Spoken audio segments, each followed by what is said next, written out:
At the beginning of every NBA season, each team has one ultimate goal, and one player achieved that goal more than any other player in NBA history. William Felton Russell, also known as Bill Russell.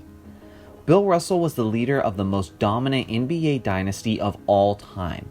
Russell famously led his team to 11 NBA championships and an incredible 8 straight NBA titles.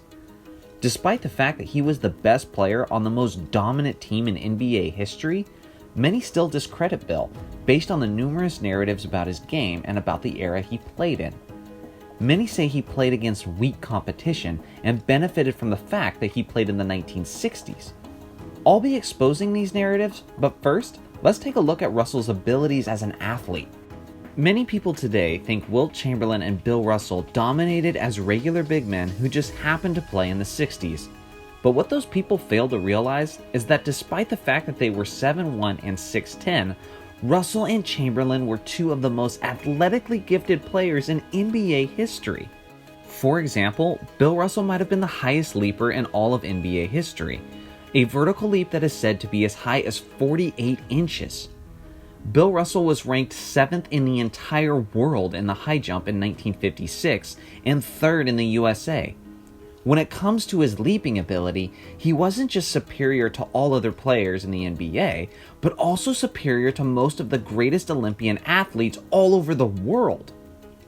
Bill was also incredibly skilled as a 6'10" center.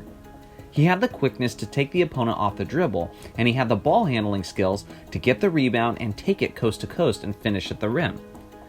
Bill was also one of the greatest passing centers in NBA history.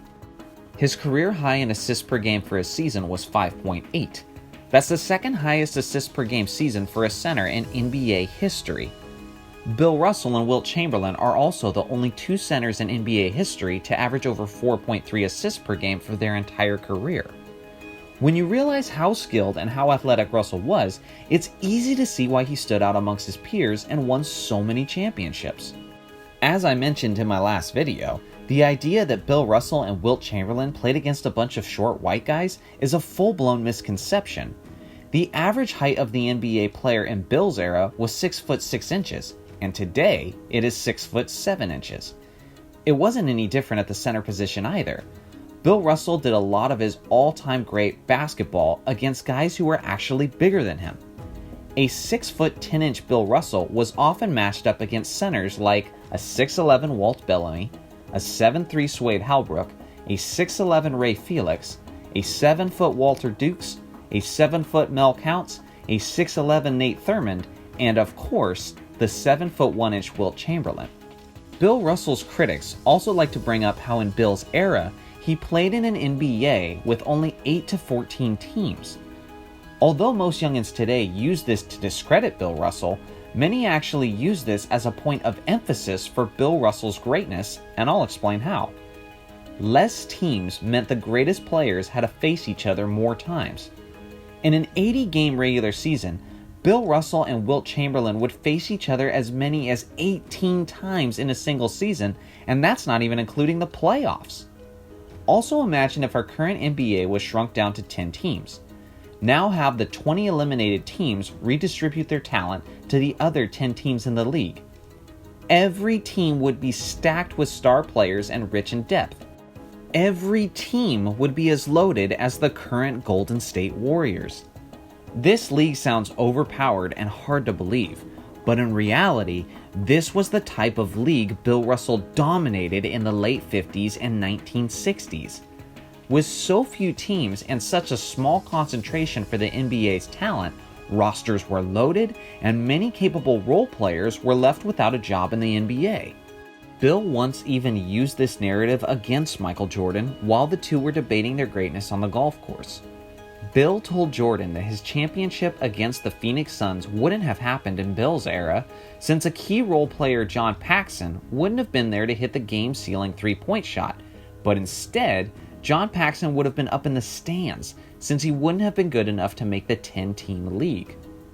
Whether or not the entirety of that statement holds true, you gotta admit, that's a pretty solid shot for Bill to take at Jordan. Russell dominated a legitimate era of NBA basketball against men who stood taller, using his athleticism, high basketball IQ, and team style of play. To go along with his 11 NBA titles, he has 5 MVP awards. He was an all-star every single season except his rookie year, and he has an absurd 22.5 career average for rebounds per game. If the Defensive Player of the Year award had been given in Bill Russell's day, many believe Bill Russell would have won the award more times than any other player in NBA history. Not only was he a terrific rim protector and a shot-blocking machine, but no matter who he was guarding, including Wilt Chamberlain, Bill would regularly hold his opponent far below his usual production. On top of all of that, Russell accomplished something that the other GOAT candidates never did. After Red Auerbach retired, Russell was actually appointed as the head coach of the Boston Celtics in 1966 while he was still playing. Bill went on to lead the Celtics to win 2 championships in the 3 years that he was the player coach of the team, which were also his final 2 seasons in the league. Just imagine in today's day if a contending team had a head coaching vacancy and instead of hiring a new coach, they announced they're making a player their coach. For example, imagine if Steve Kerr left his coaching spot and then Steph Curry became the new head coach and led the Warriors to multiple championships as their coach, their leader, and as their best player. That stuff would be legendary, but that's exactly what Bill Russell did, and it's a travesty that it's so rarely mentioned. Bill's marvelous career was also full of legendary moments and clutch performances, like in the 1968 season when he led his Celtics to come back from a 3-1 deficit in the playoffs to win the championship before LeBron made it cool. How about when Bill Russell dropped 30 points and 40 rebounds in Game 7 of the 1962 NBA Finals to clinch a close overtime victory? To us youngins who didn't live to see it, we just know about the 11 championships, but don't remember all the details. The reality is, Russell was a clutch performer who came through for his team when it mattered most over and over again. Bill Russell and the Celtics went to a Game 7 in the NBA Finals 5 times, and all 5 times Russell came through for his team and they won the championship. We can only speculate how many Finals MVPs Bill Russell would have had if they had awarded him in his era, but it definitely would have been enough to make Michael Jordan's 6 look cute in comparison. He wasn't the most tremendous scorer, and he never once averaged over 20 points per game in a season, but that's not what he needed to be for his team's success. Bill Russell was the ultimate team player. Most of the all-time great players are a system within themselves. If you stick Wilt Chamberlain into a great team, the team becomes about Wilt Chamberlain.